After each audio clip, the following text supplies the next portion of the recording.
Hello and welcome to another edition of Scale Model Jam. And on today's episode you can see that we are going to be reviewing the Monogram edition of the 1999 Mustang SVT Cobra. This isn't the Cobra R, this is just the Cobra. I say just the Cobra. And as you can see, it is still factory sealed. Now I've actually bought this kit because I'm going to be doing a trans kit for this at some point. So why not let's take a look around this box, eh? So, I think this is the first Monogram kit I've done on the channel. The box art is pretty standard. You've got some history there of the car, 320 horsepower through 4.6 litre double overhead cam V8. There's also a couple of pictures of the finished kit with the engine detail, and then it's just normal box art on top. This is a 1/25th scale model just there. So let's get into the box. All right, cellophane is off. Let's open this box and see what we have. So this is, as I mentioned, it was a sealed box. It's the first time it's been opened since it's left the factory, so I have absolutely no idea what to expect. We have a retainer card here, so I'm just going to grab that out. That's obviously to keep everything in place in transport, which is a really nice idea. There we go. Okay, and there we are. Pull this box out like that.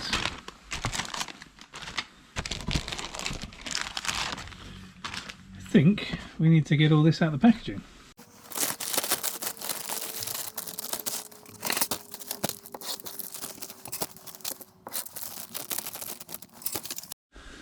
Okay, so let's move this over here, and we're going to start with the windows. As you can see, it's a two-piece screen, and you've got the nicely shaded out areas. All these kind of shaded parts are going to be black. You've got the you know exactly where you need to paint for the window surround. That's really nice. You don't get that on a lot of Japanese cars. You have to use masks instead. Here we go to the tyres now. Very nice feeling rubber tyres, low profile. Nicely moulded. I thought they would actually be staggered, but they're not. But yeah, they probably just need standing up a bit to give them the worn look, but yeah, looking good.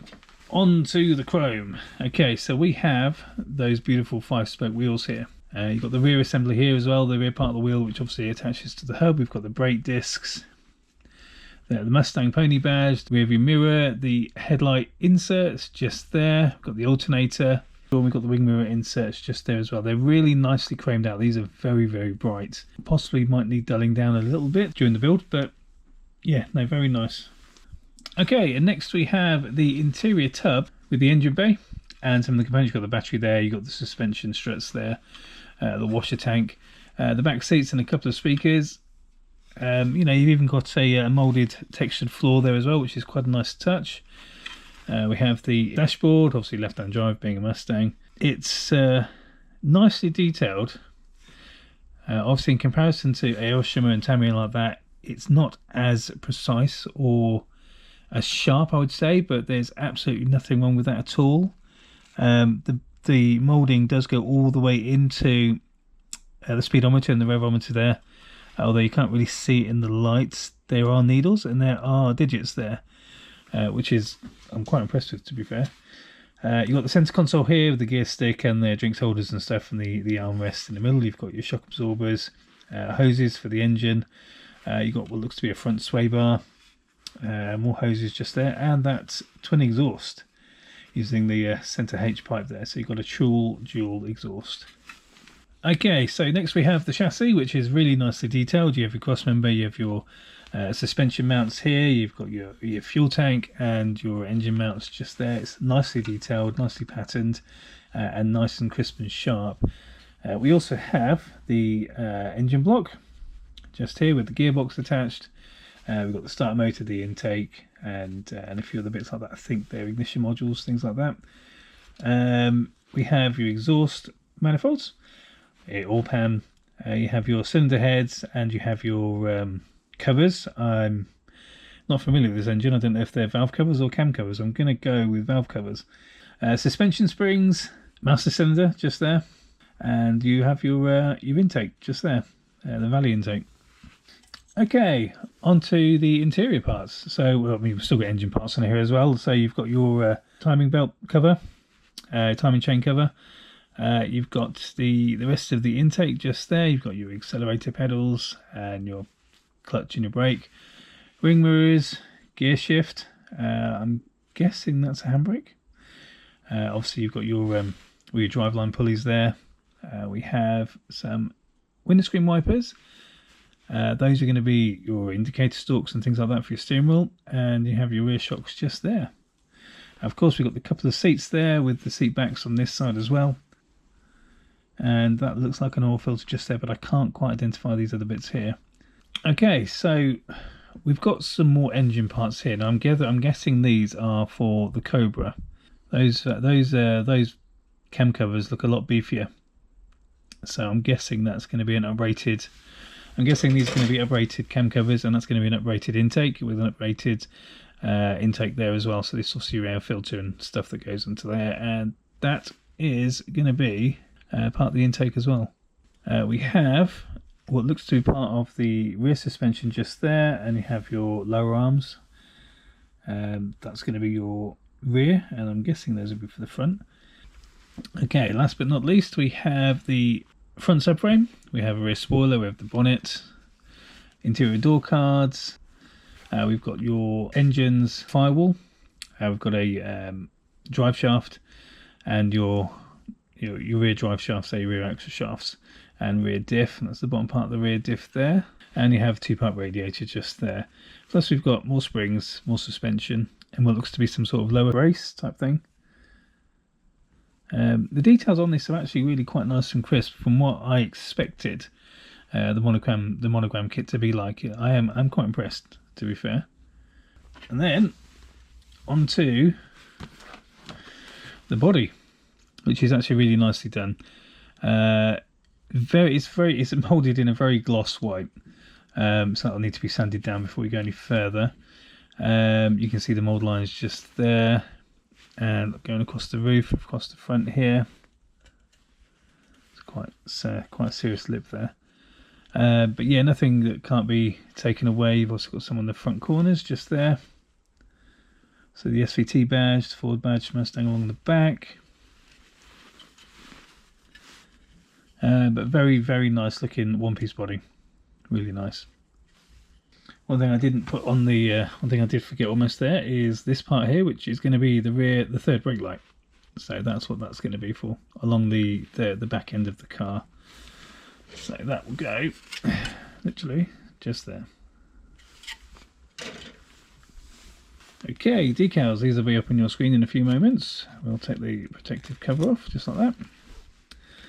There we go. So we have the SVT plates, we have some Colorado plates as well. We've got the Cobra emblems, a few of them as well. We've got a 32 valve V8 badge just there. We've got an SVT badge, which will probably replace the one on the boot, which is molded. So you sand it down, you put this one on instead.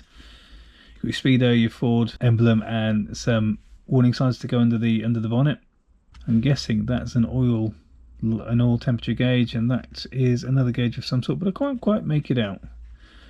Obviously they're brand new, they are crisp out the factory, so they're in perfect condition, even though it says 2012, so that means this kit is roughly 12 years old. Okay, so next we're going to look at the instructions, which look quite small, considering there's quite a lot of parts. I didn't expect it to be this small. Okay, let's open this up, and of course we always start with the engine, with all the accessories and things like that on it. Obviously you've got decals to put on just there on the oil. It is an oil cap, so it's going to be on one of the sides, or one of the heads. Next stage, obviously once the main engine's put, you put your driveline on and add the accessories that it's requesting there. You've got your oil filter and an oil pump, and you have your exhaust manifolds. And here we can see that we have the starter motor, and I'm guessing that's going to be an an AC compressor pump, and then straight onto the chassis. So once you get onto the chassis, it's time to start the interior. So in goes the firewall, the bulkhead, and the master cylinder for your brakes and things. You've got your accelerator pedals, your interior parts, like your center console and bits, and you've also got the decal placement for the battery and things like that, and the door cards go in. Next we have the dashboard, the steering wheel, and then the decal, which needs to go in before you put the glass in, otherwise it's going to look a right mess. Now the thing about this decal is, obviously if you're going to put the decal in on top of what's already there, you're going to have to use something like microsol or microset to make it kind of just melt into place, otherwise it may look a bit funny. You've got your left and right seats, and then that all gets put together into the interior tub. So here we go. So we've got like you've got the rear subframe, which looks quite braced, in fact. Your diff, your rear axles, your brakes, and the bottom part of your diff, and then you add your lower wishbones, your lower arms onto that. That then gets added with a specific set of springs and shocks, because obviously you've got upgraded ones in the packet. There we go, and then you've got the other arms there. So this is obviously a double wishbone suspension setup, which I didn't cut onto earlier when I was going through the parts, so apologies for that. I know you guys are probably screaming at the screen to me saying it's an IRS. Okay, so we got the exhaust and front springs and the front steering arm and track rod ends, things like that, and the front subframe, and then you have your shocks and your anti-roll bar, and then you get a little picture here to show exactly how it's meant to sit. Okay, next we have the radiator and some pipe work, which I'm guessing is going to be followed up on the next page, and then that gets added into the engine bay with your radiator. You add in the other pipes. Got your uprated intake again with a Cobra decal, show that it's meaning CM serious business. Your front brake pads go on, and your wheels, which are created just there. You get a little pattern here to say which way the wheels are meant to point. That's quite important. And the next thing is part of the body. So we've got the headlights. We have. I'm still not sure what that part is meant to be. It's in there. It doesn't say what it's meant to be. It's a clear part, but I haven't got a clue. I don't have a clue. Sorry, if you can tell me in the comments what that's meant to be, and I'll put it back on the camera. It's that part just there. I have absolutely no idea, unless it's meant to be some sort of sensor or something underneath the car. Absolutely clueless. You've got your rear lights and your brake light there, the red part, and then obviously how to paint up and assemble the windows. So last but not least, we get to add the body to the rest of the chassis, and then it's time for the headlights, the Mustang emblem, and the bonnet. Obviously you don't want to do that in place. The wing mirrors, and the wiper blades, and your rear spoiler.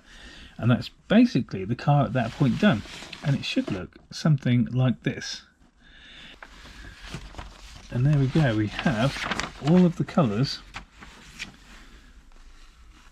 all the parts basically. Oh, here we go, parts list. So let's have a look at this. Number 250 is a coolant tank. Okay, so that's a coolant tank apparently. It says it just there. Coolant tank? Wowzers. Must be, I didn't realise it was positioned so low in the engine, but no, you know, they've got to put it somewhere, I guess. But I really like this. This is really cool, because you've got, if you're like someone who's just getting into cars and stuff, and you don't know what these parts are, you can use this as a reference. And the more you use stuff like this, the better you will get to know your cars. And when you start working on real cars and things like that, it will make the massive difference. And even to people that have been working on cars for donkey's years, you get a part like this and you're like, what the earth is that? And then suddenly it tells you, which is fantastic. And that's something I'm really happy about, because I was clueless, absolutely clueless about what part that was. But yeah, you've got an absolute complete list of everything that is in this kit. Also got a paint guide of all the paints that you need to do it. There's what's that, 10 paints, and that's pretty much it. Back to the front, we've got a bit of a history of the car, which I think is written on the side of the box anyway. But yeah, it's I haven't built a Monogram kit in a long time, and you know, I've always thought that I do think that Monogram's better than AMT. Shoot me for saying that, but you know, their kits are nicely put together. You know, they're molded well, and they usually fit on the first try. So yeah, I'm looking forward to getting this one built up and transkitified, as if that's even a word, I don't know. So there we have it. That's what's inside the box of the Monogram Dream Rides SVT Cobra. Looks like a nice tight kit. It'll look nicely when it's built. I mean, obviously you can see on the box art that it is a built version of the kit. It's not a picture of the real car, and it does look pretty tight. Looks pretty nice. I hope you enjoyed the review. If you hit the like button, hit the subscribe button, that'll help you to see more videos on this channel on in your suggestions, and I hope to see you on the next review. So take care, everyone.